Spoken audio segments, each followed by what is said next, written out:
In the small town of Oakridge, where generations had tended the land with devoted hands, the Westbrook Farm had become both a blessing and a burden to its current caretaker.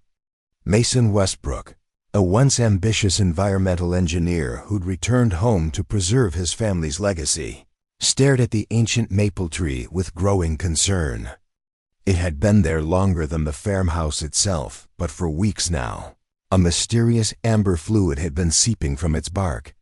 Little did he know that cutting it down would reveal a secret that had been hidden for over a century. A discovery that would forever change not just his life, but the understanding of the town's forgotten history. Before we jump back in, tell us where you're tuning in from, and if this story touches you, make sure you're subscribed, because tomorrow, I've saved something extra special for you. The Westbrook Farm stretched across 175 acres of fertile countryside in rural Pennsylvania, where the Westbrook family had worked the same soil for 5 generations.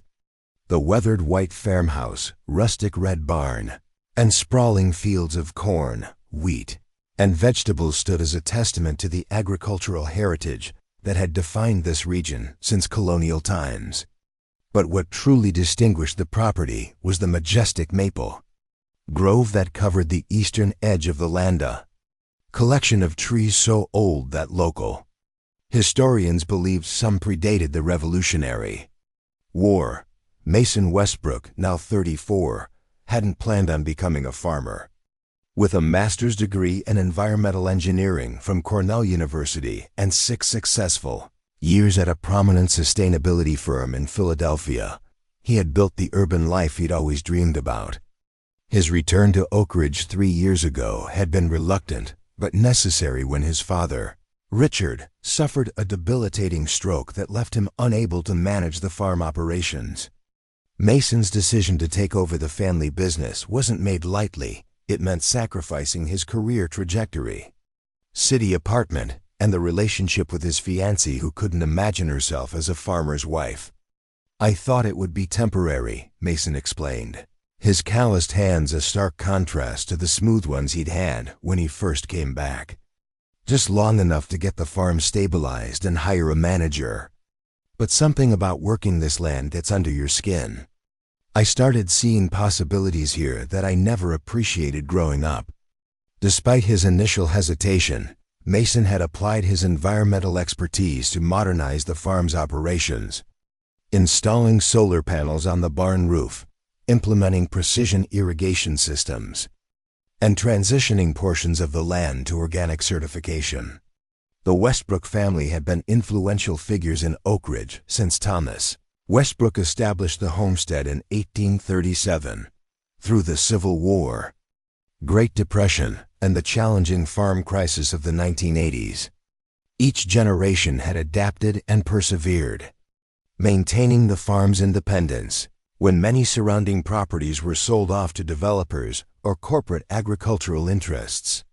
Mason felt the weight of this legacy daily, especially when visiting his father at the assisted living facility in town, where Richard would inevitably ask about the condition of the old maples. "Those trees are the soul of our land," his father would say, blue eyes still sharp despite his frail body. "My grandfather's grandfather tapped those trees." The oldest one, the Guardian he called it, was already ancient when he was a boy. The Guardian was what the family had named the massive maple that stood apart from the others, its trunk so wide that Mason couldn't wrap his arms even halfway around it. Local arborists had estimated its age at over 300 years, making it one of the oldest sugar maples in the state. For generations, it had produced the sweetest sap for the farm's small batch maple syrup operation, a side business that had become an important revenue stream as commodity crop prices fluctuated unpredictably. But 3 months ago, Mason had noticed something strange happening to the Guardian. Instead of the clear, watery sap that should flow during tapping season, an unusual amber-colored liquid had begun seeping spontaneously from a section of bark near the base of the trunk. The fluid was thicker than normal sap, with an iridescent quality that made it appear almost metallic in certain light. More concerning was that the seepage continued well past the traditional spring tapping season, persisting even as summer approached. "I've never seen anything like it," said Eleanor Hoffman, the county's agricultural extension agent, who Mason had called for consultation. With over 30 years of experience and a PhD in plant pathology, Eleanor was the region's most respected authority on tree diseases. "It's not bacterial wetwood or any fungal infection I recognize. Have you had the soil tested around the root system?" Mason had indeed tested the soil, along with samples of the mysterious fluid itself, but the results had been inconclusive. The liquid contained organic compounds similar to tree sap, but with molecular structures that the regional lab couldn't identify. As the weeks passed, the Guardian's condition deteriorated rapidly. Its once vibrant leaves turned yellow and began to fall prematurely, while the bark around the seepage area darkened and appeared to be rotting. "Whatever's happening is spreading to the neighboring trees," Mason observed, pointing to discoloration beginning to appear on 2 adjacent maples. With the health of the entire grove potentially at risk, Mason faced an agonizing decision. The environmental engineer in him wanted more data, more tests, and more expert opinions. But the practical farmer knew that sometimes difficult choices had to be made to protect the greater good. "Dad would be heartbroken," Mason confided to his childhood friend, Olivia Chun, now the town's historical society director. "That tree has been part of our family story for generations. But I can't risk losing the entire grove." Olivia understood the significance of the decision. Her own family had operated a neighboring farm for 4 generations, before economic pressures forced them to sell in the early 2000s. "Sometimes preservation requires sacrifice," she said, gently placing her hand on his shoulder. "If there's something wrong with that tree that could spread, your ancestors would understand the need to protect what remains." After consulting with 3 different arborists, all of whom recommended removal of the affected tree to prevent potential spread of the unknown condition, Mason scheduled the cutting for early June. He didn't tell his father about the decision, unable to bear the disappointment he knew would follow. The morning of the removal, Mason stood before the massive tree at dawn, placing his palm against the rough bark as the first rays of sunlight filtered through the canopy. "I'm sorry," he whispered, feeling slightly foolish for talking to a tree, but compelled by a sense of respect for the living entity that had stood watch over his family's land for centuries. The tree removal service arrived promptly at 7. A team of 4 professionals with the specialized equipment needed to safely bring down such a massive specimen. "We'll need to take it down in sections," explained the lead technician, surveying the towering maple with a practiced eye. "Starting with the upper branches and working our way down. It'll take most of the day." Mason nodded, unable to watch as the first cuts were made, the whine of chainsaws seeming almost sacrilegious in the morning quiet. He busied himself with farm tasks instead, checking irrigation systems and planning the week's harvests while occasionally glancing toward the grove, where the Guardian's massive form was gradually being dismantled.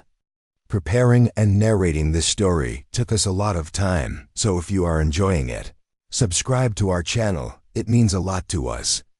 Now back to the story. It was nearly 4 in the afternoon when Mason heard the urgent shouting from the grove. Rushing from the barn where he'd been repairing equipment, he found the removal team standing in a semicircle around the remaining trunk section, their expressions a mixture of shock and confusion. "Mr. Westbrook," called the team leader, gesturing him closer. "You need to see this." As Mason approached, he immediately noticed what had caused the commotion. The final cut through the tree's massive trunk had revealed something entirely unexpected. A hollow space within the heartwood, and inside that cavity, something that gleamed with an unnatural brightness. "We've seen all kinds of things inside old trees," said the oldest member of the crew, a man who'd been cutting trees for over 40 years. Beehives, squirrel nests, even old fence posts that got swallowed up as the tree grew around them. But nothing like this. Embedded within the ancient wood was what appeared to be a metal container, approximately 2 feet long and 1 foot wide. Its surface remarkably preserved, despite being entombed in living tissue for what must have been decades. The container was crafted from a material that resembled brass, but had an unusual, reddish gold tint unlike any metal Mason recognized. Most striking were the intricate engravings covering its surface, symbols and patterns that seemed both deliberate and mysterious. "It looks almost like language," Olivia commented when Mason called her to the site. Having rushed over from the Historical Society, she examined the find with professional interest. "But not one I've ever encountered in my research." Using work gloves to protect against potential damage, the removal team carefully extracted the container from its wooden prison, revealing that it was in fact a box with what appeared to be a complex locking mechanism on one end. This explains the seepage, Mason realized, examining the area where the box had been seated within the trunk. The tree grew around this object, but something age-shifting position.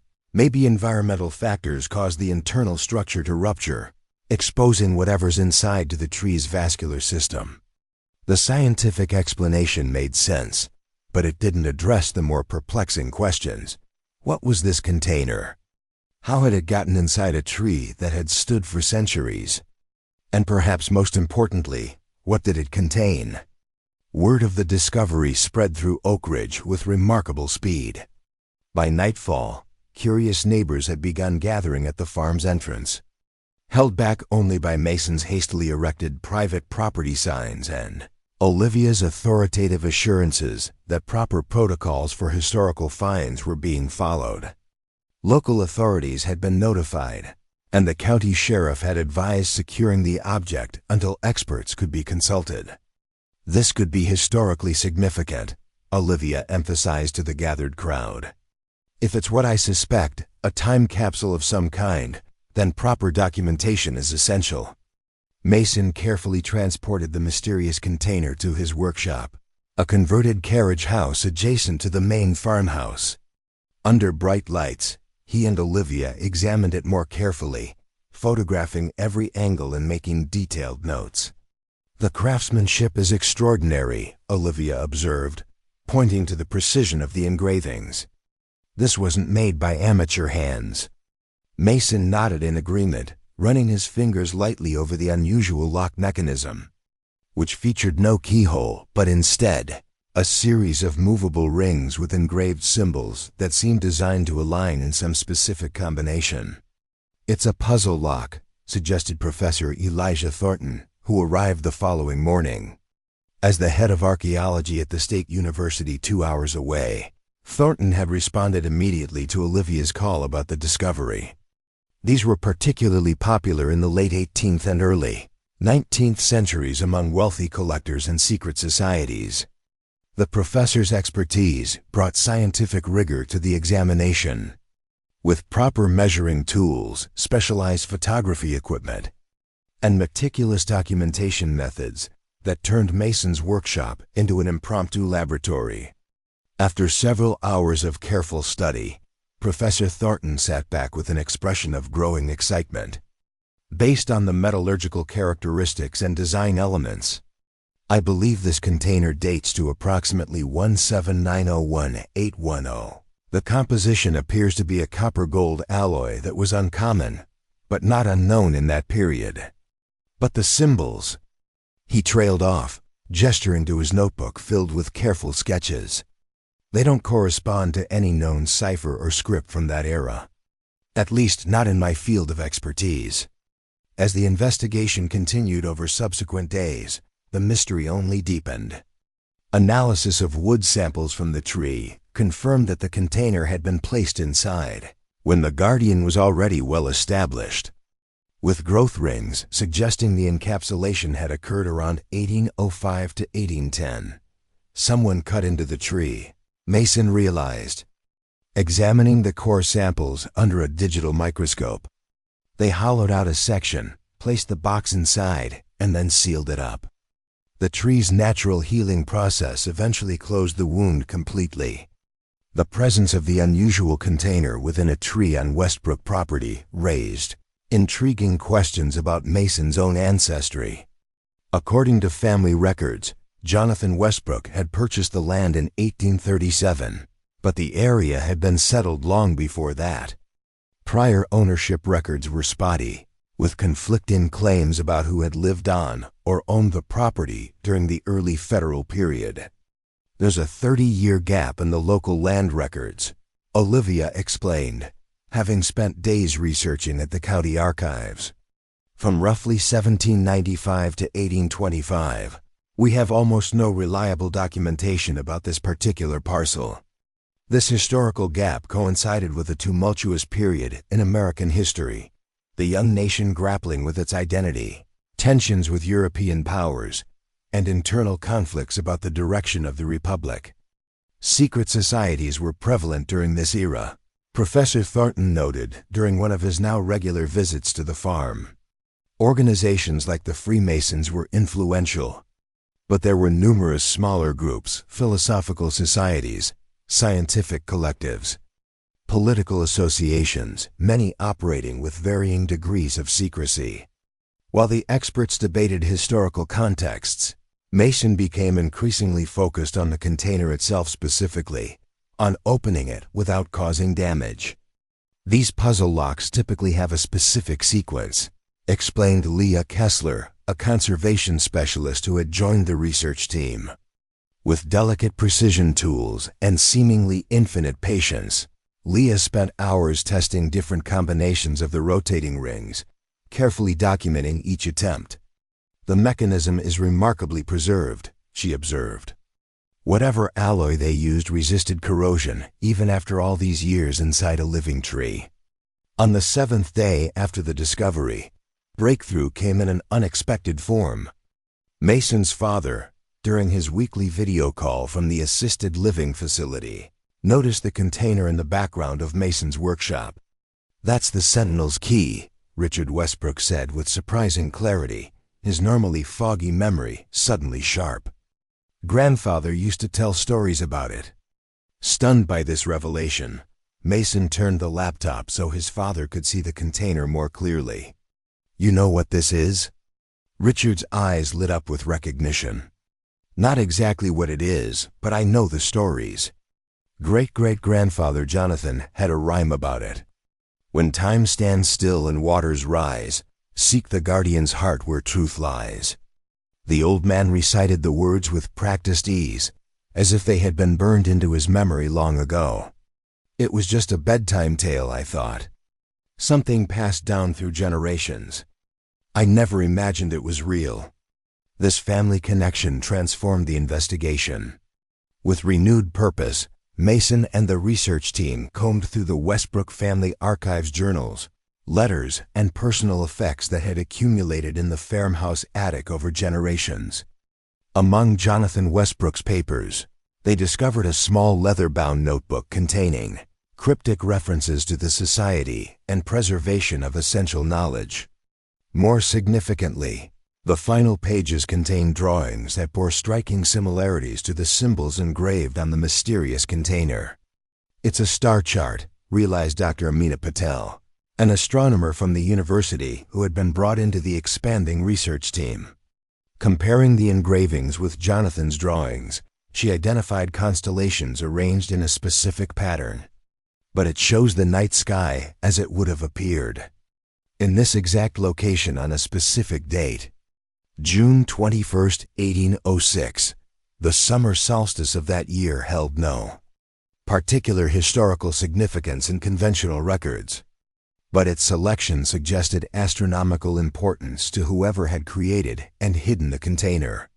Using this astronomical insight, the team discovered that the puzzle lock solution corresponded to the positions of specific stars on that solstice night.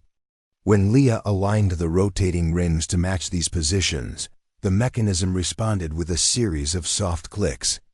"It's working," she whispered, as tension filled the workshop. With one final adjustment, the lock released completely, allowing the container's lid to be opened for the first time in over 2 centuries. The room fell silent as Mason carefully raised the lid, revealing the contents that had been preserved within the tree's protective embrace. Inside, nestled in compartments lined with what appeared to be silk, lay several objects: a leather-bound journal with intact pages, a small glass vial containing an iridescent powder, a brass compass with unusual markings, and a folded document sealed with red wax bearing an intricate insignia. "Extraordinary preservation," murmured Professor Thornton, his voice barely audible in the hushed room. The tree's environment must have created perfect conditions, consistent temperature, protection from light and oxygen. The journal, written in a neat, precise hand, belonged to a man identifying himself as Thomas Harrington, identified as Keeper of Knowledge for an organization called the Luminous Society. Founded in 1783 by a group of natural philosophers, physicians, and progressive thinkers, the society had dedicated itself to scientific advancement beyond the limitations of traditional institutions. "We seek truth through observation and reason," wrote Harrington, "preserving discoveries too radical for contemporary understanding, to be revealed when humanity has advanced sufficiently to comprehend their implications." Most remarkable were the detailed scientific observations and theoretical propositions contained within the journal, ideas about energy, molecular structures, and natural forces that seemed impossibly ahead of their time. Some of these concepts weren't formally discovered until the late 19th or even 20th century, marveled Dr. Patel as the team carefully translated and interpreted the text. It's as if they somehow intuited principles of quantum mechanics and electromagnetic theory decades before the scientific mainstream. The sealed document proved to be the Society's charter, signed by 12 founding members whose names were largely unfamiliar to historians, men and women who had apparently chosen to work in obscurity rather than seek recognition. The charter outlined their commitment to the advancement of natural philosophy for the betterment of humanity and established a network of guardians, trusted individuals who would protect the Society's discoveries until the appropriate time for revelation. Jonathan Westbrook wasn't a member, Olivia determined after cross-referencing historical records. But his name appears in the journal as a custodian, someone who provided safe haven for the Society's work without necessarily understanding its full significance. This explained the guardian maple's importance. It wasn't just a tree but a living vault, specifically selected for its health and projected longevity, entrusted with preserving knowledge across generations. The mysterious powder in the glass vial presented the greatest scientific puzzle. Initial analysis using the university's advanced equipment identified organic compounds mixed with trace minerals in configurations unlike any known substance. "It appears to be botanical in origin," reported Dr. Eduardo Vega, a biochemist who had joined the expanding research team. "But the molecular structure has been deliberately altered through some unknown process."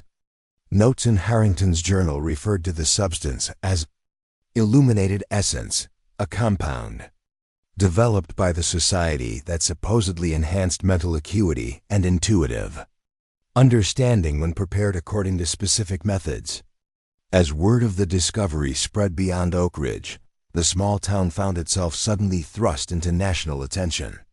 News outlets picked up the story of the tree time capsule, and within weeks, the Westbrook Farm was fielding inquiries from major museums, research institutions, and media organizations. The attention brought unexpected challenges, including concerns about the legal ownership of the discovered artifacts and debates about whether such historically significant items should remain in private hands. "This belongs in a museum," insisted certain experts, while others argued that the Westbrook family connection made the farm itself the most appropriate location for continued research and eventual public display. Mason found himself torn between the desire to share this remarkable discovery with the world and a growing sense that his family had been entrusted with a specific responsibility, one that mere institutional curation might not fulfill. In this atmosphere of competing interests, Mason made a discovery that clarified his path forward. While examining Jonathan Westbrook's purchase records from 1837, he found a coded addendum to the property deed 1 that, when deciphered using the Luminous Society's key patterns, revealed that Jonathan had specifically sought out and purchased the land because of its connection to the society. He had not been a random custodian, but a deliberate successor, chosen to maintain the legacy after the society itself had been forced to disband due to political pressures in the early 19th century. This revelation transformed Mason's understanding of his family's purpose on this land. For nearly 2 centuries, the Westbrooks had been more than farmers. They had been unwitting guardians of knowledge. Their careful stewardship of the land, and particularly the maple grove, serving a greater purpose than any of them had realized. The guardian tree wasn't seeping sap, Mason realized in a moment of clarity. It was telling us it was time. The wood had degraded enough that the container was at risk. The tree was fulfilling its purpose by alerting us to the need for intervention. With this perspective, Mason made his decision. Working with Olivia and the research team, he established the Luminous Society Historical Foundation, dedicated to the preservation, study, and appropriate dissemination of the discovered knowledge. The eastern portion of the Westbrook Farm, including the Maple Grove, was placed under a conservation easement that would protect it in perpetuity while allowing for controlled public access and educational programs. The Foundation's first major project was the restoration of the farm's original carriage house into a small museum and research center, where the artifacts could be properly preserved and studied while remaining on the land where they had been safeguarded for generations. "We're continuing the mission that began over 200 years ago," Mason explained at the center's opening ceremony. Attended by scholars, local residents, and representatives from major scientific institutions. Protecting knowledge until humanity is ready to fully understand its implications. As visitors began exploring the exhibits detailing the Luminous Society's history and discoveries, Mason stood beneath the remaining ancient maples, looking up at their canopies illuminated by the afternoon sun. The guardian was gone, but its legacy lived on, not just in the artifacts it had protected, but in the renewed purpose it had given to the land and to Mason himself. What had begun as a reluctant return to save a struggling family farm had transformed into something far more meaningful, the continuation of a centuries-long mission to preserve wisdom for future generations. The mysterious amber fluid that had first drawn Mason's attention to the tree had been collected and analyzed extensively. Dr. Viga's team had determined that it was the result of a deliberate treatment the society had applied to the tree's interior, a compound designed to create the optimal preservation environment for the container and to eventually signal when that environment was degrading. They engineered a living preservation system, Dr. Viga marveled, using botanical knowledge that, frankly, we're still working to understand. In the months that followed, further analysis of the journal revealed that the Luminous Society had established similar repositories across the young United States and in several European locations, each containing different aspects of their collective knowledge.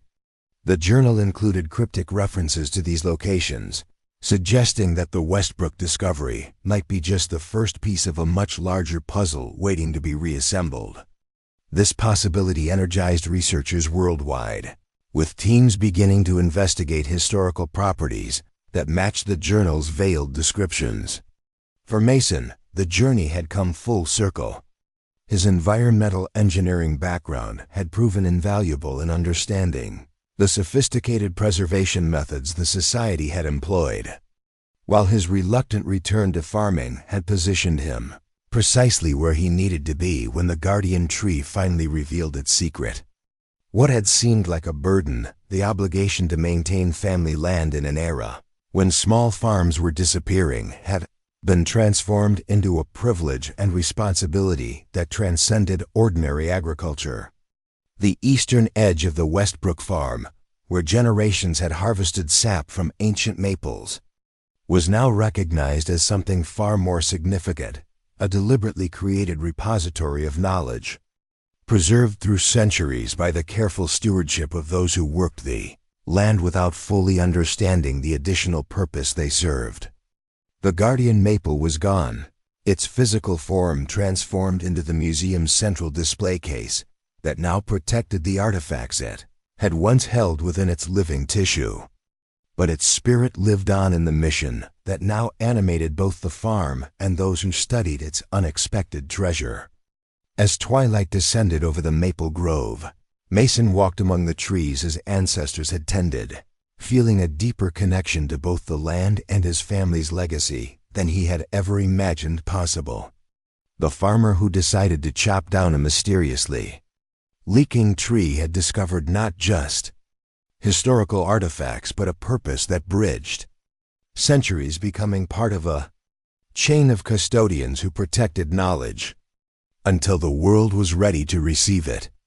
Guided by the wisdom that some revelations require not just discovery, but the patience to await their proper time, the unexpected discovery had drawn attention from across the county, creating a steady stream of curious visitors to the Westbrook Farm. Mason had erected a temporary shelter around the remaining tree stump, partly to protect it from the elements and partly to maintain some control over who could access the site. Local news vans had parked along his driveway for 3 days straight, their satellite dishes raised like mechanical flowers seeking signal instead of sun. "I never imagined cutting down one tree would cause this much commotion," Mason said to Olivia as they examined the mysterious container in his workshop for the 5th time that week. The box remained stubbornly sealed despite their best efforts, its intricate locking mechanism resisting all conventional attempts to open it. "That's because it's not just any tree," Olivia replied, adjusting her glasses as she photographed another angle of the unusual engravings that covered the container's surface. The Guardian was practically a historical landmark. "Some of the older folks in town are treating this like you've torn down a cathedral." Mason winced. The criticism stung, especially since he'd agonized over the decision. "I didn't have a choice. Whatever was happening to that tree was already spreading to others in the grove. Dr. Hoffman confirmed it this morning. 2 more maples are showing early signs of the same condition." Olivia placed a reassuring hand on his shoulder. "You made the right call. Preservation sometimes means making difficult choices." She turned her attention back to the container. "Besides, I think what we found inside that tree might be more historically significant than the tree itself." The brass-like container gleamed under the workshop lights, its reddish-gold surface adorned with symbols that resembled no language either of them recognized. Approximately 2 feet long and 1 foot wide, it had been perfectly preserved within the heart of the ancient maple, protected from oxygen and moisture by the living wood that had grown around it. "The metallurgist from State University is coming tomorrow," Mason said, checking his calendar. "Dr. Reyes thinks the alloy composition might help date it more precisely." The discovery had quickly attracted academic interest, with experts from various fields offering their services. What had begun as a simple tree removal had evolved into something that felt increasingly like an archaeological excavation. That evening, as Mason prepared dinner in the farmhouse his great-grandfather had built, he found himself thinking about the generations of Westbrooks who had lived and worked this land. Had any of them known about the secret hidden within the guardian maple? Had the tree been special to them for reasons beyond its impressive age and sweet sap? His father might know something. Though Richard Westbrook's stroke had left him physically diminished, his mind remained sharp, a storehouse of family stories and local history. Mason hadn't visited him at Oak Meadows Assisted Living for several days, too caught up in the chaos following the discovery. Guilt nudged at him as he realized how excited his father would be about this development. The following morning, Mason drove the 20 minutes into town, the container carefully wrapped and secured in a lockbox beside him. He hadn't planned to bring it, but something told him his father should see it that perhaps the old stories Richard had shared throughout Mason's childhood might contain clues about its origin. Oak Meadows was a single-story facility nestled against the foothills, its architecture designed to blend with the natural surroundings rather than impose upon them. Mason found his father in the common room, engaged in a heated chess match with his regular opponent, Walter Green. "Check," Richard announced triumphantly as Mason approached. Walter harumphed, studying the board with narrowed eyes. "Temporary setback, Dick. Temporary setback." "Mason!" Richard's face brightened when he spotted his son. "Just in time to witness my glorious victory." "Don't count your chickens," Walter grumbled, moving his remaining bishop with deliberate precision. After proper introductions and a few more moves that indeed resulted in Richard's victory, Mason wheeled his father's chair out to the facility's garden patio. The space was well maintained, with raised beds where residents could tend flowers and herbs, and a small orchard of dwarf fruit trees that provided both shade and seasonal harvests. "You've been busy," Richard observed, his weathered hands resting on the arms of his wheelchair. "Madeline says there's been quite a commotion at the farm." "Something about the guardian?" Madeline was Richard's physical therapist, whose family owned neighboring property. News traveled quickly in rural communities, especially when it involved historical landmarks. "I had to cut it down, Dad," Mason began, explaining the mysterious seepage and the rapid decline in the tree's health.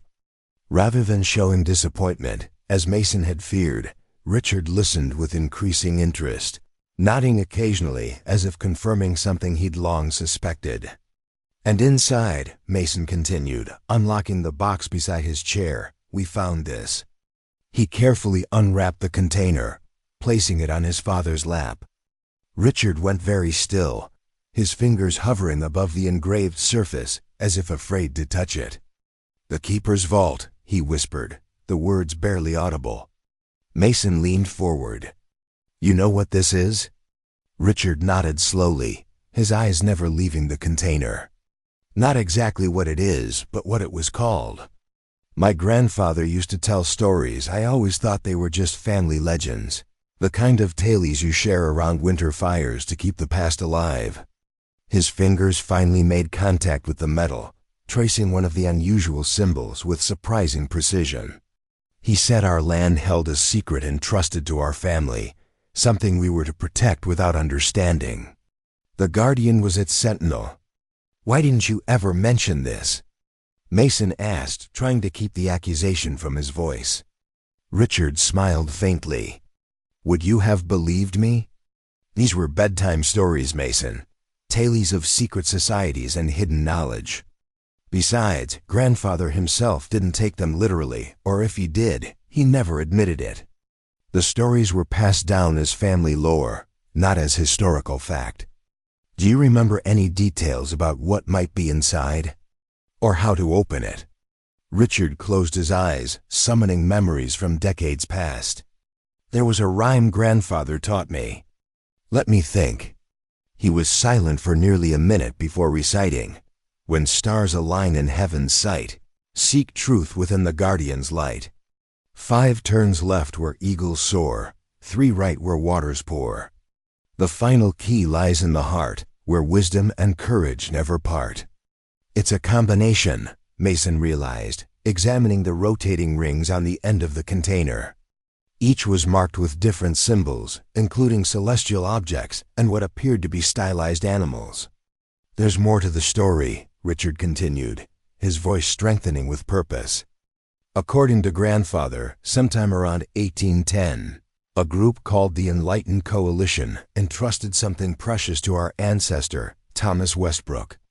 Not the official founder of our farm, that was Jonathan, who purchased the property in 1837, but an earlier Westbrook who lived in this area when it was still largely wilderness. What was this coalition? Some kind of secret society?" Richard nodded. "Scientists, philosophers, and visionaries whose ideas were considered dangerous by the authorities of their time. They were pursuing knowledge that challenged conventional understanding, revolutionary concepts about energy, medicine, and natural forces. The political climate turned against them, forcing the group to disband and hide their discoveries until the world was ready. The explanation aligned perfectly with the strange preservation of the container within the living tree, a method of hiding something valuable that would outlast any human structure. Protected by nature itself rather than locks and walls that could be breached. "There's a journal in the attic," Richard said suddenly. "In the old steamer trunk with the brass fittings. My father showed it to me once, a leather-bound book with the Westbrook family tree and historical notes. It might contain information about Thomas and his connection to this coalition." Mason promised to look for it, his mind already racing with possibilities. If his father's stories contained even a kernel of truth, the discovery within the guardian maple might be far more significant than anyone had realized. Returning to the farm, Mason headed straight for the attic, a space he'd largely ignored since moving back. The steamer trunk wasn't difficult to find. It sat prominently near the dormer window. Its leather straps cracked with age, but the brass fittings, still gleaming dully in the afternoon light that filtered through the dusty glass. Inside, beneath layers of yellowed linens and old photographs, he found the journal, its leather cover soft and supple despite its age. The pages filled with elegant handwriting that chronicled the Westbrook lineage back to the late 1700s. The earliest entries described Thomas Westbrook as a man of science and conscience, who valued truth above convention. More intriguing were the cryptic references to T.W.'s sacred trust and knowledge preserved for future understanding. One passage, dated 1842, read, "The Guardian continues its vigil, growing stronger each year. Father says the secret it protects will remain safe until such time as humanity achieves the wisdom to use it properly. He carries the burden of knowledge lightly, knowing he serves a greater purpose than his own advancement." Mason was so engrossed in the journal that he barely registered the sound of tires on the gravel driveway. The knock at the door startled him back to the present. Dr. Elena Reyes, the metallurgist from State University, stood on his porch with a portable equipment case and a look of barely contained excitement. "Mr. Westbrook," she began, "thank you for allowing me to examine your discovery. My preliminary analysis of the photos suggests this alloy might be quite extraordinary." Mason led her to the workshop, where they spent the next several hours conducting non-invasive tests on the container.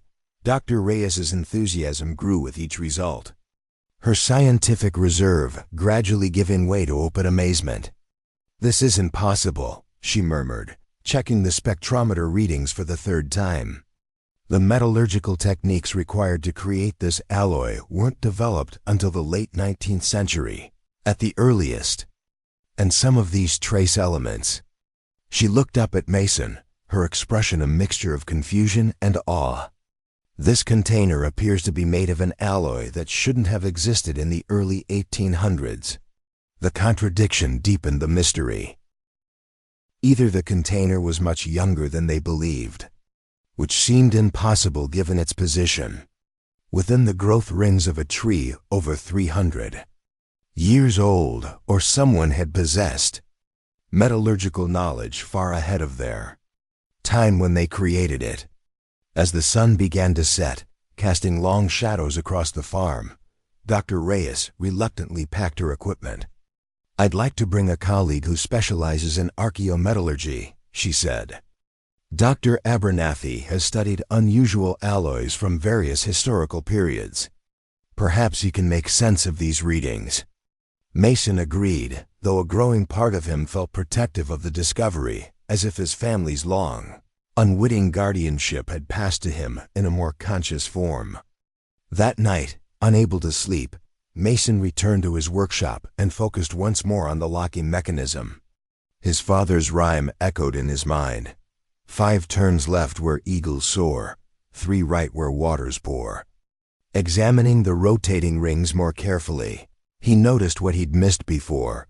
One ring featured stylized birds in flight, while another showed what could be interpreted as flowing water. Following the instructions in the rhyme, he turned the eagle ring 5 positions counterclockwise, then the water ring 3 positions clockwise. The mechanism responded with a subtle click, but remained secured. "The final key lies in the heart, where wisdom and courage never part," he recited, studying the remaining symbols. At the center of the locking mechanism was a small indentation shaped like a 5-pointed star, the heart of the system. Mason remembered something else his father had mentioned. Thomas Westbrook had been given something to keep alongside the container, a complementary piece. Could it be a key designed to fit this star-shaped depression? The family journal might hold the answer. Returning to the attic, Mason searched more thoroughly through the steamer trunk. Beneath a false bottom, he discovered a small velvet pouch containing a star-shaped medallion made of the same unusual metal as the container. 5 words were inscribed along its points in an elegant script: truth, wisdom, courage, compassion, vision. Heart-pounding, Mason returned to the workshop and carefully inserted the star medallion into the lock's central depression. It fit perfectly. When he applied gentle pressure and turned it clockwise, the entire mechanism shifted, rings aligning and then separating as internal components disengaged. With a soft hiss, the release of air from a chamber sealed for centuries, the container opened. The contents were arranged with meticulous care: a leather-bound manuscript, several glass vials containing preserved specimens, technical drawings on parchment, and what appeared to be a small mechanical device, unlike anything Mason had ever seen. Each item was nestled in compartments lined with a silky material that had preserved them in pristine condition. The manuscript bore the title, "Principles of Harmonic Energy and Its Applications," attributed to the enlightened coalition of natural philosophers. 1808. Opening it carefully, Mason found himself looking at detailed scientific theories written in language that blended Enlightenment-era terminology with concepts that seemed remarkably modern. Diagrams illustrated principles of energy transfer, molecular interactions, and what appeared to be early understanding of electromagnetic fields, knowledge that conventional history suggested wasn't developed until decades later. Mason's hands trembled as he realized what he was holding, evidence that a group of forward-thinking individuals had discovered scientific principles far ahead of their time, only to hide their work when faced with opposition. The guardian maple hadn't just been protecting physical objects. It had been preserving knowledge that had been lost to humanity for over 2 centuries. Dawn was breaking when Mason finally set the manuscript aside, his mind reeling with implications. If these theories were valid, if this coalition had truly discovered principles of energy and matter that anticipated later scientific breakthroughs, then the contents of this container could be revolutionary, even by modern standards. The mechanical device particularly intrigued him. About the size of a pocket watch, it featured concentric rings surrounding a central crystal, with delicate gears visible through a transparent backing. According to notes in the manuscript, it was a harmonic resonator designed to demonstrate the coalition's theories about energy transfer between objects without direct contact, essentially a prototype of wireless energy transmission created nearly a century before Nikola Tesla's experiments with similar concepts. As sunlight filled the workshop, Mason carefully returned everything to the container, his farmer's hands moving with unexpected gentleness. He needed expert help to properly understand and preserve these artifacts, but he also felt the weight of his family's long guardianship. The Westbrooks had protected this knowledge for generations without knowing exactly what they were preserving. Now that the secret was revealed, Mason would need to ensure it was handled with the same care and ethical consideration that the coalition had insisted upon when they first concealed it. Looking out the window at the maple grove where the guardian had stood for centuries, Mason felt a renewed connection to both the land and his ancestry. What had begun as a reluctant return to the family farm had evolved into something he could never have anticipated.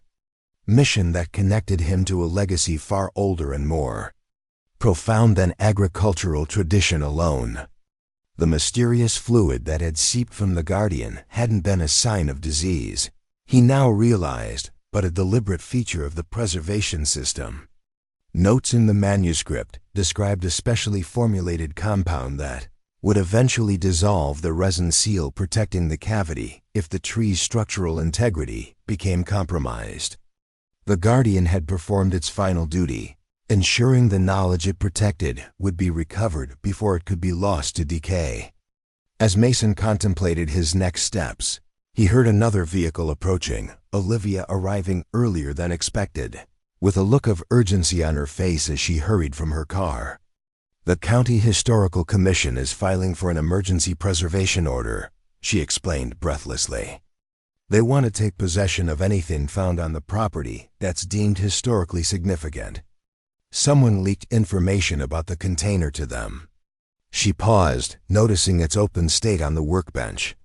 "You opened it," she whispered, moving closer. "How? What's inside?" Mason found himself hesitating, centuries of family guardianship weighing against his friendship with Olivia. "Knowledge that was hidden for a reason," he finally said. "Ideas that were too advanced for their time and maybe too powerful to be released without careful consideration even now." The parallels were striking.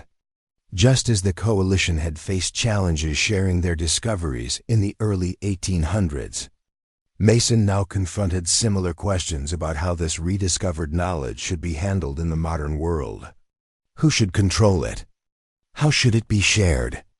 What responsibilities came with such a discovery? Olivia, seeing his conflict, stepped back.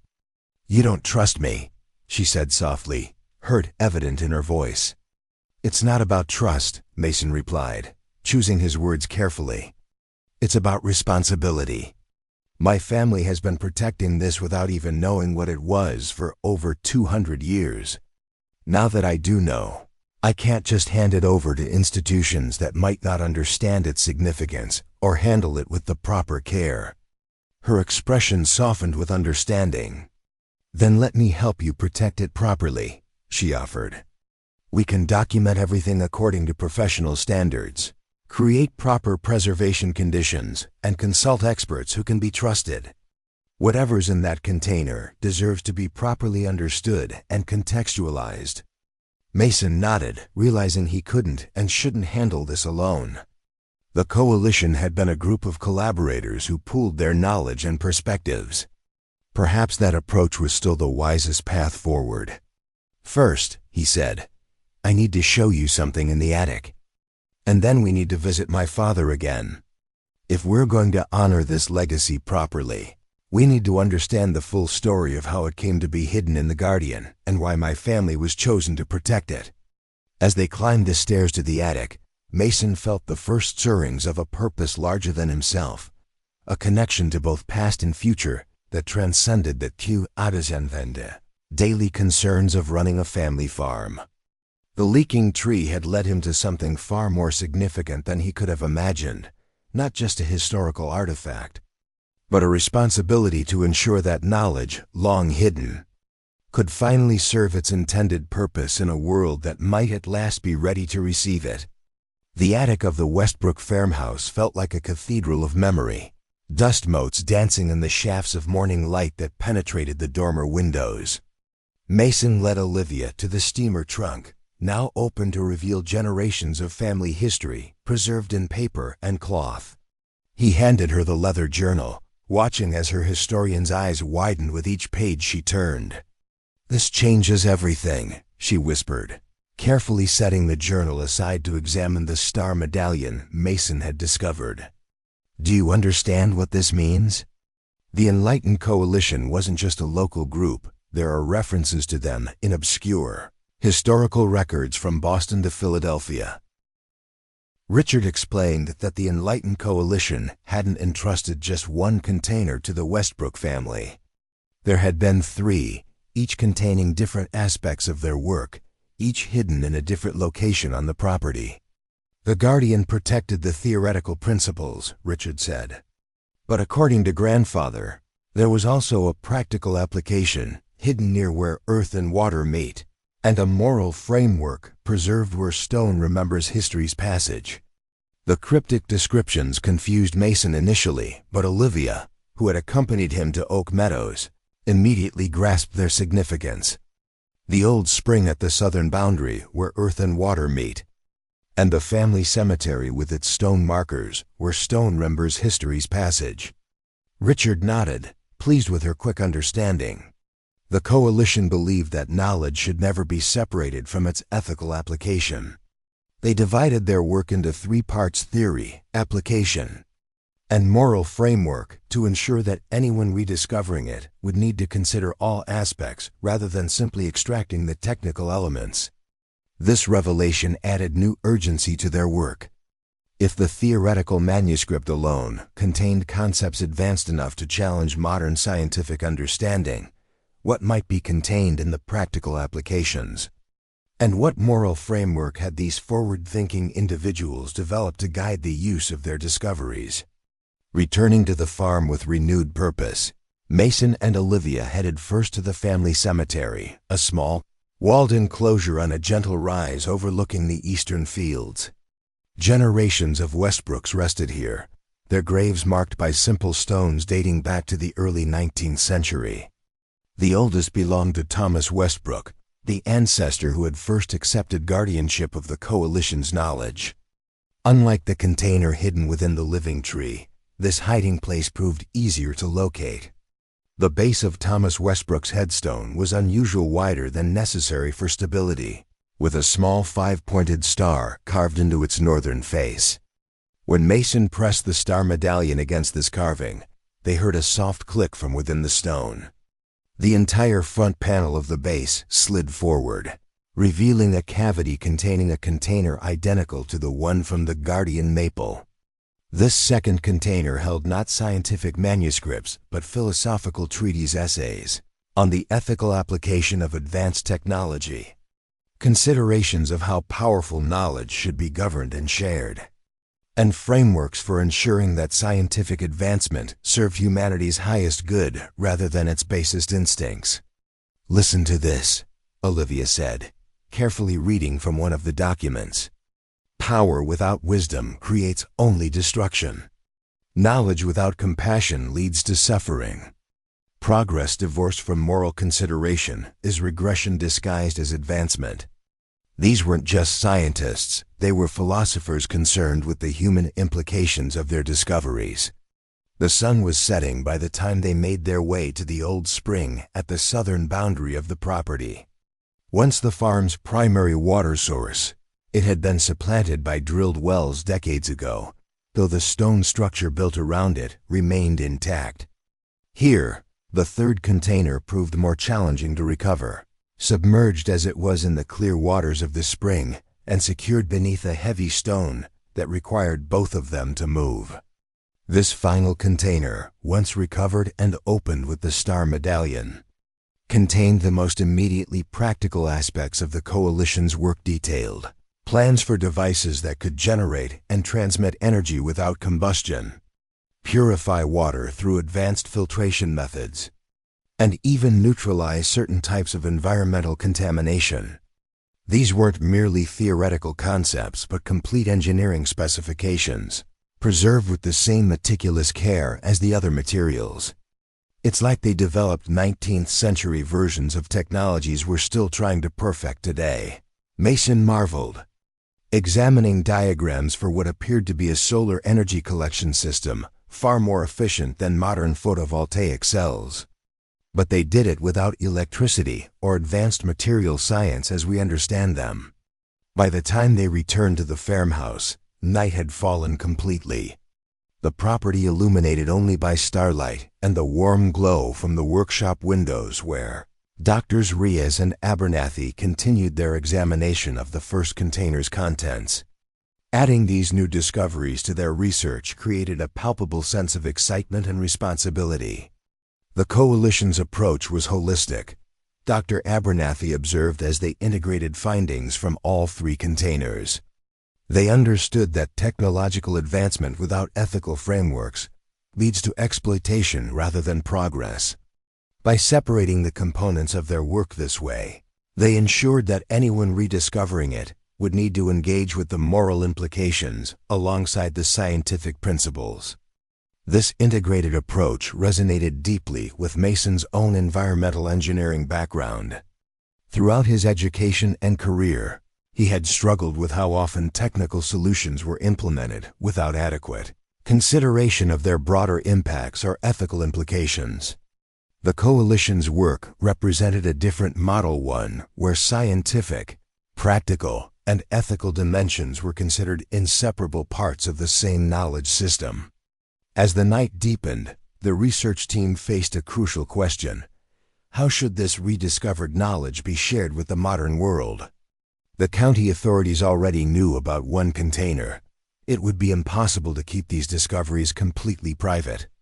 Yet releasing such potentially transformative information without proper context or controls could lead to exactly the kind of exploitation and misuse the coalition had feared. "We need a plan," Mason said, pacing the length of the workshop. "A way to honor both the scientific value of these discoveries and the ethical framework the coalition developed to guide their use." Olivia, her historian's perspective proving invaluable, suggested an approach that balanced openness with responsibility. "We create a formal research initiative, the Enlightened Coalition Revival Project. We bring together experts from relevant fields, but require them to engage with all three aspects of the work: theoretical, practical, and ethical. No one gets access to the technical specifications without also studying the moral framework." Dr. Rios nodded enthusiastically. "My department would certainly support such an initiative. And with proper academic oversight, we could establish protocols for how the knowledge is documented and shared." The Westbrook Farm could serve as the physical center for this work, Dr. Abernathy added, gesturing to the property beyond the workshop windows. "A place where scholars could engage directly with the context in which this knowledge was preserved, connecting theory with the practical realities of sustainable land stewardship that your family has practiced for generations." The vision that emerged combined scientific research with historical preservation and ethical reflection, a holistic approach to knowledge that mirrored the coalition's original intent. Mason found himself drawn to the possibility of transforming his reluctant return to farming into something far more meaningful. Stewardship not just of land but of transformative knowledge that could benefit humanity if approached with appropriate wisdom. As dawn approached, the group had drafted a preliminary charter for the initiative, establishing principles that would guide their work moving forward. Central to these principles was the insistence that all three aspects of the coalition's knowledge, theoretical, practical, and ethical, would be studied and applied together, never in isolation. When the county commissioner and his entourage returned later that morning, they found not a defensive landowner protecting a personal discovery, but an organized research initiative with academic credentials and a comprehensive preservation plan. Dr. Abernathy's reputation and the involvement of state university provided institutional legitimacy that even Commissioner Hargrove couldn't easily dismiss. "We're proposing that the Westbrook Farm be designated as a living historical research center," Olivia explained, presenting the documentation they had prepared overnight. "A place where the agricultural traditions of the region are preserved, alongside the study of this remarkable historical discovery." The commissioner, recognizing both the political value of association with such a project and the limitations of his authority to force a different outcome, reluctantly agreed to support their approach, though he insisted on having a representative from the Historical Commission included in the Oversight Committee. As the officials departed once again, Mason found himself standing beneath the remaining ancient maples, their leaves rustling in the morning breeze. The absence of the guardian still felt like a wound in the landscape, but he now understood that the tree had fulfilled its purpose perfectly. It had protected the coalition's knowledge until the right moment when someone with both the technical background to understand its significance and the ethical foundation to appreciate its responsibilities had returned to the family land. The mysterious fluid that had seeped from the guardian hadn't been a sign of disease, but a deliberate feature of the preservation system, designed to draw attention to the hidden container when the time was right. The coalition's foresight extended even to this detail, creating a self-revealing archive that would emerge when needed. Mason thought about the generations of Westbrooks, who had tended this land without fully understanding the additional purpose they served. They had been guardians in the truest sense, preserving something valuable without seeking to possess or exploit it. Their stewardship had created the conditions for this knowledge to survive, protected by living trees and family tradition rather than institutions that might have misunderstood or misused it. Now that guardianship had passed consciously to Mason, transformed from an inherited obligation into a chosen purpose. The farmer who had decided to chop down a mysteriously leaking tree had discovered not just historical artifacts but a mission that connected science, ethics, and environmental stewardship precisely the integration his environmental engineering work had always sought but rarely achieved. As he watched the sun rise higher over the maple grove, Mason felt a profound sense of connection to the land, to his ancestry, and to a future where the knowledge long hidden on his family's farm might help address the challenges facing humanity and the natural world. The decision to cut down one leaking tree had revealed something far more valuable than timber or cleared land, a pathway toward the kind of holistic progress that honors both innovation and wisdom, serving the highest aspirations of human potential rather than its short-sighted desires. The transformation of Westbrook Farm began almost immediately. Within 3 weeks of discovering the coalition's hidden knowledge, what had been a struggling family operation became the center of a unique research initiative that drew scholars from across the country. The old barn, once used primarily for equipment storage, was carefully renovated to serve as a conference center and laboratory space while preserving its historical character. Solar panels designed using principles from the coalition's manuscripts were installed on the south-facing roof, generating more than enough power for the entire property with remarkable efficiency. "It's like watching 2 centuries of scientific progress converge," remarked Dr. Reyes, who had taken a sabbatical from her university position to lead the technical research team. She stood beside Mason in the newly established laboratory, where the harmonic resonator from the first container now sat at the center of an array of modern scientific instruments. The coalition's understanding of energy resonance anticipated quantum field theory by nearly a century. Integrating their insights with contemporary physics is opening doors we didn't even know existed. The research initiative, officially named the Enlightened Coalition Revival Project, had been structured according to the principles outlined in the containers themselves. Every scholar who came to study the technical aspects of the coalition's work was required to also engage with the ethical frameworks they had developed. This integrated approach had initially met with resistance from some specialists, who saw the philosophical component as unnecessary. But Mason had remained firm in his insistence that the knowledge be studied holistically. "These aren't separate domains," he explained during an interview with Scientific American that brought national attention to the project. The coalition understood that technology divorced from ethics inevitably serves narrow interests rather than the common good. "We're honoring their vision by maintaining that integration." The interviewer had seemed skeptical, but the article that followed presented Mason not as a rural landowner who had stumbled upon treasure, but as the steward of a legacy that could change how society approached technological development.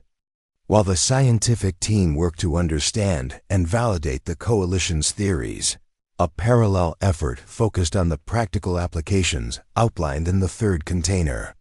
These included designs for energy generation systems that required no fossil fuels, water purification methods that used minimal resources, and agricultural techniques that worked with natural processes rather than forcing them through chemical intervention. It's regenerative technology, observed Dr. Amara Okafor, an environmental engineer who had left a prestigious position at MIT to join the project. Most of our modern sustainable approaches still deplete resources, just more slowly. The coalition's designs actually improve the systems they interact with, purifying water while generating energy, producing food while enhancing soil health. It's a fundamentally different paradigm. These practical applications had immediate relevance for the farm itself. Using modified versions of the coalition's agricultural methods, Mason had transformed the farm's productivity while reducing input costs by nearly 60%. The remaining maple grove, treated with a soil amendment derived from the coalition's formulas, showed remarkable resilience against disease and climate stressors. Neighboring farmers, initially skeptical of what they viewed as experimental methods, began requesting tours as the results became impossible to ignore. "My great-grandfather would have loved this," Mason told Olivia as they walked through fields where diverse crops grew in harmonious patterns rather than the monoculture rows typical of modern agriculture. He always said that farming should work with nature's wisdom, not against it. Olivia, who had become the project's historical director, nodded in agreement. Her research had revealed that Thomas Westbrook, while not formally educated, had been what we would now call a citizen scientist, a keen observer of natural systems, who had recognized the value of the coalition's approach to knowledge. 6 months into the project, a breakthrough came from an unexpected direction. Dr. Reyes and her team had successfully replicated the harmonic resonator, creating a modern version that incorporated both the coalition's principles and contemporary materials science. The device, about twice the size of the original, demonstrated the ability to generate a stable energy field that could power electrical devices without direct connection. "It's not perpetual motion," Dr. Reyes clarified during the presentation to the project's oversight committee. "The resonator taps into energy gradients that exist naturally in the environment, temperature differentials, microvibrations, even subtle electromagnetic fluctuations." The coalition understood that what appears to be empty space is actually filled with energy potential, if you have the right interface to access it. The implications were profound. If the technology could be scaled successfully, it could provide decentralized, sustainable energy without the environmental costs of current methods. No burning of fossil fuels, no mining of rare earth elements for batteries, no large-scale disruption of landscapes for solar or wind farms. Just elegant, efficient devices that could power homes, vehicles, or communities by harmonizing with the energy already present in the natural world. But with this breakthrough came renewed challenges. News of the technology attracted attention not just from academic circles, but from energy companies, technology firms, and government agencies. Representatives began arriving at the farm with proposals for exclusive development rights, research partnerships, and in some cases, outright acquisition of the technology. The pressure was intense, with financial offers climbing into the tens of millions. "This is exactly what the coalition feared," Mason said during an emergency meeting of the project's core team. "Powerful interests seeking to control this knowledge for profit or advantage, without regard for the ethical framework it was designed to exist within." The irony wasn't lost on anyone present. The same pattern that had forced the coalition to hide their work in the 19th century was re-emerging in the 21st. Richard Westbrook, whose health had improved remarkably since becoming involved with the project as a historical consultant, offered a perspective shaped by family wisdom. "The Guardian protected this knowledge not by force, but by patience," he reminded them. "Perhaps our approach should be similar, not fighting against these pressures, but creating conditions where the knowledge can only thrive when approached with the right intentions." This insight led to a bold decision.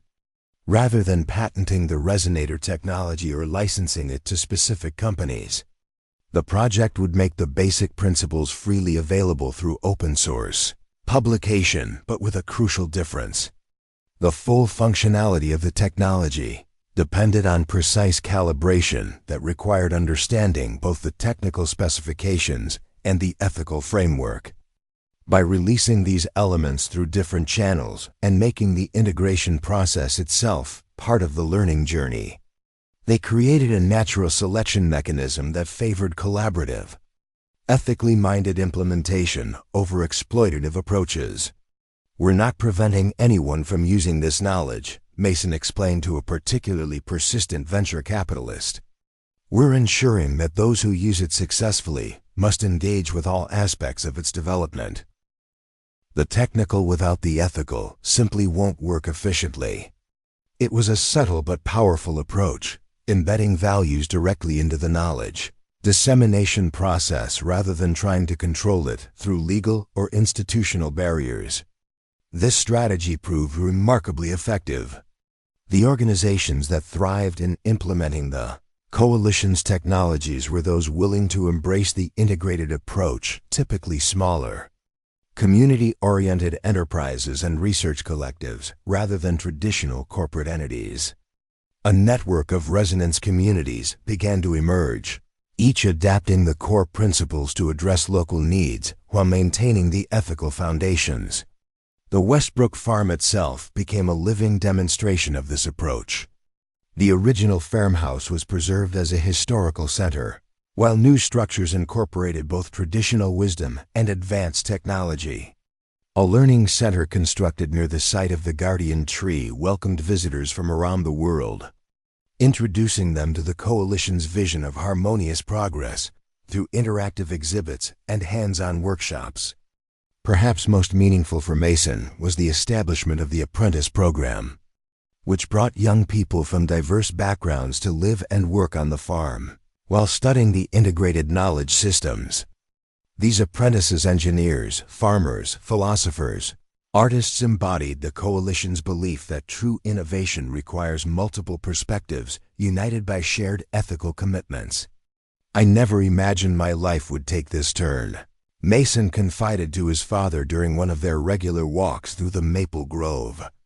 They had paused near the stump of the Guardian, now transformed into a natural monument with a circular bench surrounding it. "When I came back to the farm, I thought I was putting my professional aspirations on hold, maybe giving them up entirely." Richard smiled, his eyes clear and engaged in a way they hadn't been in years. "Sometimes the most meaningful path isn't the one we plan. Your environmental engineering prepared you to understand what you found here, but it was coming back to this land, reconnecting with your roots, that positioned you to see its true significance."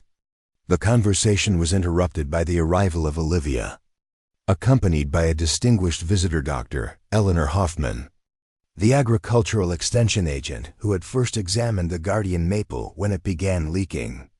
Now serving as the state's environmental conservation director, Dr. Hoffman had become an important ally in navigating the regulatory challenges that came with implementing revolutionary technologies. "The governor's office has approved your proposal," she announced without preamble, her typically serious expression giving way to a rare smile. "The entire watershed will be designated as a living heritage zone. That means you can implement the coalition's water purification systems throughout the river system without having to fight jurisdiction battles with every township and county." This was a significant victory. The river that bordered the southern edge of the Westbrook property had been degraded by decades of agricultural runoff and industrial pollution. Preliminary tests of the coalition's purification methods had shown remarkable results in contained areas. But scaling the approach required working across multiple jurisdictional boundaries, a challenge that had initially seemed insurmountable. "It's not just about cleaning the water," Mason explained as they walked toward the river to inspect the first installation site. "The purification system actually enhances the river's natural filtration processes. Once fully implemented, it will continue to improve water quality even as the structures themselves eventually return to the ecosystem." This regenerative approach exemplified the coalition's core philosophy that human innovation should enhance natural systems rather than depleting them. The technologies they had developed weren't designed to conquer nature, but to collaborate with it, amplifying its inherent wisdom while addressing human needs. It was a vision of progress fundamentally different from the extractive, consumptive model that had dominated the industrial era. As summer transitioned to fall, the maple grove burst into brilliant color, its red and gold leaves creating a canopy of fire above the research center. The season brought with it a milestone for the project, the first International Enlightened Coalition Conference, bringing together practitioners, scholars, and community leaders who had been implementing aspects of the coalition's work around the world. The gathering was held in the renovated barn, now a stunning blend of 19th-century timber framing and advanced sustainable technologies. Presentations ranged from technical reports on resonator efficiency to philosophical reflections on the ethics of innovation, all infused with a sense of shared purpose that transcended disciplinary boundaries. "What we're witnessing is not just a revival of forgotten knowledge," observed Dr. Abernathy during his keynote address. "It's the emergence of a new approach to progress itself, one that reintegrates domains our specialized society has kept separate for too long. Science and ethics, technology and philosophy, innovation and stewardship, these were never meant to be divided." For Mason, the most meaningful moment came not during the formal proceedings, but during an evening gathering in the maple grove. As twilight deepened, the apprentices had arranged lanterns along the paths, creating a warm glow that illuminated faces from dozens of cultures and backgrounds. Standing near the guardian's stump now sprouting new growth from its living roots, Mason watched as farmers from Africa discussed soil regeneration with engineers from Asia, and philosophers from Europe exchanged ideas with indigenous knowledge keepers from the Americas. This was the true fulfillment of the coalition's vision, not just the implementation of their technologies, but the cultivation of a community united by shared values and diverse perspectives. The knowledge they had preserved hadn't simply been rediscovered. It had catalyzed a new movement that was spreading organically through demonstration and relationship rather than imposition or mandate. "Your decision to cut down that tree set all this in motion," Olivia observed, joining Mason at the edge of the gathering. "One action to address an immediate problem revealed something that's changing how we think about our relationship with the natural world." Mason nodded, watching as his father engaged animatedly with a group of young apprentices, sharing family stories that had taken on new significance in light of the coalition's work. "I was trying to save the grove by removing one sick tree. I never imagined what was hidden inside, or how it would transform not just this farm, but potentially how we approach technology and progress." The following morning, as conference participants prepared to depart, Mason took a moment to visit the eastern field where the guardian had stood. A circle of young maple saplings now surrounded the original stump, planted in a pattern that mirrored the star medallion that had unlocked the coalition's containers. These weren't ordinary trees, but descendants of the guardian itself, grown from carefully collected seeds and nurtured using the coalition's agricultural methods. As he stood among these living symbols of renewal, Mason reflected on the journey that had brought him here.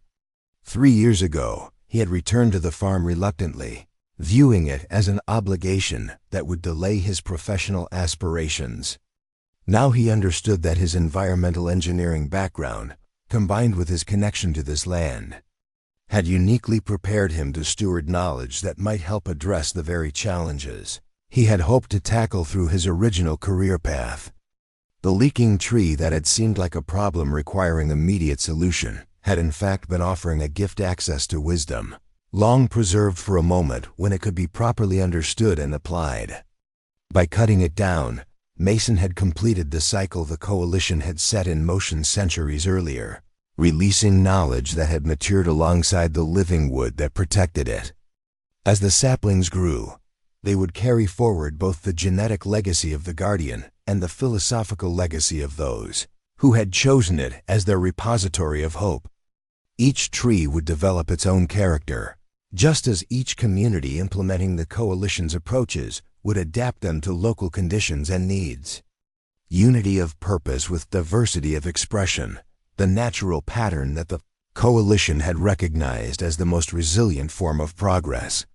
In the distance, Mason could see the research center buzzing with activity, the solar collectors gleaming in the morning sun as they silently gathered energy, using principles both ancient and revolutionary. Nearby, apprentices worked in the demonstration gardens, their hands in the soil as they applied integrated knowledge to grow food that nourished both people and the land itself. Along the river, the first purification systems were already showing results, with water clarity improving and native species returning to areas where they had long been absent. What had begun with one farmer's difficult decision to remove a mysteriously leaking tree had blossomed into something beyond any individual's vision, a living demonstration of how humanity might progress not through domination of nature, but through deepening partnership with it. The guardian maple had completed its mission, passing its trust to those who would carry it forward in new forms, adapted for challenges its original planters could never have foreseen but had somehow helped prepare for. As Mason walked back toward the gathering of departing conference participants, he carried with him a profound sense of both responsibility and possibility. The maple that had leaked its secret message had revealed not just hidden artifacts, but a pathway toward the kind of world he had always hoped to help create, one where human ingenuity enhanced natural wisdom rather than replacing it, where progress served the common good rather than narrow interests, and where the boundaries between past and future dissolved into a continuous flow of evolving knowledge. The legacy of the mysterious leaking tree would continue to spread, not through domination or control, but through inspiration and example, branches reaching outward from roots anchored in both ancestral wisdom and revolutionary vision, creating shelter for a future where humanity might finally learn to advance in harmony with the living systems that sustain us all. Up next, you've got two more standout stories right on your screen. If this one hit the mark, you won't want to pass these up. Just click and check them out. And don't forget to subscribe and turn on the notification bell so you don't miss any upload from us.